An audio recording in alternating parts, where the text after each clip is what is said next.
The Legend of Zelda is easily my favourite game franchise and has been part of my life since my brother got his hands on a Nintendo 64 when I was 5 or so. I haven't done a full playthrough on too many of the titles, but I haven't had to in order to be a Zelda nerd, like I am. Midna, who funnily enough was also my first cosplay I sewed for, comes from The Legend of Zelda Twilight Princess, originally released in 2006, now 14 years ago.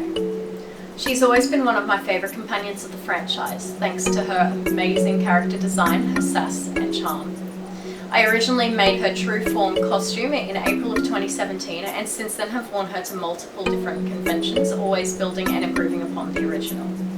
I've also done a couple of AU versions of her. Some we talk about, others stay buried deep in the archives. This new version I'm making, however, is unlike anything I've done so far. This version is an artistic redesign. With only a single reference image on Instagram, I have the task of figuring out not only how many different components there are, but how they all fit together and what I need to do in order to achieve the right silhouette. I have been planning this build for 8 months now and have discovered that I will be learning many new skills in order to achieve the finished look. So here it is, a ridiculous rundown on how I plan to tackle the beast. So essentially what we have, this is the full image. Oh goodness, sorry, I know, no you can't focus on like the full thing all at once, but essentially what we have is 3 essential layers plus accessories. Okay, so we've got the bodysuit, which will be that black and white bit. That's not actually a white, that's more like a greeny colour. We've got the dress, and then we've got the cape cloak thing. And then the accessories are like the pauldrons and the gorget and stuff, which you can see at just there. Focus please. There we go, look. Okay, so essentially this is really what helped me figure out how a character goes together, is me just sketching it out layer by layer and figuring out how I'm going to do stuff. So essentially this is layer 1. This is the bodysuit. So essentially it's going to go right down over my feet as well because she's got this really strange like greeny teal skin color. It's going to sit at the bottom of my neck at the neckline and it's only going to be short sleeved because she's got these big gigo sleeves. They're full length and stuff. I'm also going to make some gloves. Yay me. Gloves. And what have I written there? Black will be airbrushed. Yeah, so essentially I'm going to be making it out of this fabric here. Now that's the right side, that's the wrong side, but I think I'm going to use the wrong side just because it isn't shiny like that one is. I'm in it for the colour. And then I will paint, etc. where I need to get the black on there. That was a different one that I thought about, but it ended up being the wrong fabric type and color and all of that. That's as close as I'm going to get, I think, for what I'm after. Okay, now we have the second layer. This is where it gets a little bit complicated. The most amount of detail goes into the dress skirt by, yeah, pretty much. I mean, there's a fair amount of detail on the cloak as well, but there's a lot of detail. Oh, sorry. There's a lot of detail that goes into this dress skirt. So first of all, gigo sleeves. There'll be buttons on the arm to keep it nice and tight around my wrist. There's also embroidery that goes on here. Did I mention this dress is also made of velvet? I will be trying my hand at pad stitching and all of that sort of thing around the back, like bespoke kind of tailoring the back of this. So it is a frontless dress essentially to keep this front area open as per design. And so yeah, we'll have a nice bespoke tailored back to keep it nice and fitting, etc. and keep everything sitting nicely. There's an underskirt that goes across here to keep it bodycon down to mid-thigh and then it flares out. It's a really annoying design. This will be hidden by a tabard, but this is just to keep it nice and tight around my body until it flares out. There is a lot of trim and stuff going along here, as well as there's this chevron design that runs down the front of her skirt and all the way around the bottom. Now originally I was going to do gold work embroidery for that, but I've kind of been trying to figure out just how much I'd need to order, and it would be over 40 meters worth of just pearl, let alone the bright checked pearl that I would need to do that.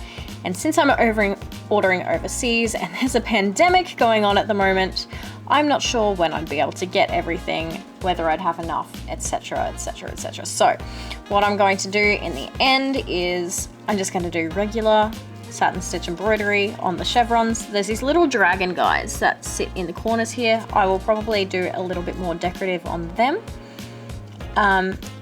And yeah, now this swirly thing that I've got going on here, this is per this situation here. Now if I zoom in, you may be able to see that there's a slight, yeah, there you go, the slight swirly pattern on the actual character design. I zoomed in, I happened to see that, I was like, is that a thing? That's a thing. Okay, awesome. Looks like we're doing that because I'm absolutely crazy. And I since learnt about velvet embossing. Now that's a fun little thing. I've kind of tried my hand at it, and you can see on my little piece of fabric here, there's these little weird discolored splotches. That's where I tried my hand at this thing, and you can see it even better when I put light on it. Now this middle section just, oh, this is gonna be tricky, just there. That was where I initially tried it, too harsh. And I tried it again at the bottom, that was still too harsh. And just at this top section, I literally did the lightest pass over on the iron, steamed iron, and it's just made it really nice. So like, you can't even see it, hardly, in normal light. Like you can still see that other one, you can't see the top one hardly, unless it's under the right light. Which is really what I'm going for. I don't want it to overpower everything. But yeah, okay, I think that's pretty much it. What have I written here? The sparkle part sews in at the waist. Up here, there's this curtainy bit of sparkle. I've also decided that sparkle bit is only gonna be at the front section. It'll be gathered in, it'll finish at the front panels, and then from there, I'm gonna be adding a petticoat around the bottom, to help the flare. That'll be sewn in, and then there'll be a lining underneath that as well, because there's a teal green lining that you can see in the photo just there. So this has, I haven't put in the tabard or the belt or anything. I've added in the gorget and the pauldrons, and kind of what I plan to do for the cloak. Now it has changed a little bit because I've actually already got the fabric for this. I've got an ombre white to dark blue sequin fabric that I'm planning on dyeing darker. It's too light at this point in time, so it'll give it a nice sparkle, but I'll probably add some gemstones and that sort of thing to it as well. This part that goes across here, this is going to be made of this one here. Now it doesn't look like much. Hang on, let's chuck some light on that bad boy. So it's kind of like a de-lustered kind of I plan on adding this really freakishly annoying design onto it.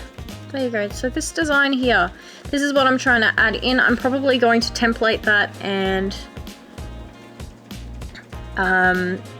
paint it with fabric paint, essentially. So I'm not going to be doing anything fancy with that. I kind of want it to look like foiled, so I'm probably going to buy liquid leaf for that or something. We'll figure that out as we go, to be honest. And the tabard, this is where I'm going to add the gold work. So I still want to learn how to do gold work. You can see the tabard there. Looks like it'll pretty much be perfect for it, honestly. And of course there will be beads, and there will be little tassels and the whole shebang. The wig is just a whole other story. We'll get there. I have plans for that also. But yeah. shoes are Turkish slippers. I have found the shoes that I want to buy. And they're not actually that expensive in the end. The back of the cloak is going to probably be chiffon or georgette. It will probably have the classic Midna design, which looks somewhat like this. And yes, this is me. Say hello. This is baby cosplay me. So that is the back of Midna's cloak. You can kind of see the design inspiration that the artist has taken. She hasn't released a back design, so I'm kind of flailing a bit on that. So it's kind of something that I'm going to leave till last until she releases something, either that or I'm just going to have to go for it and hope she releases something in the future so I can make it accurate again.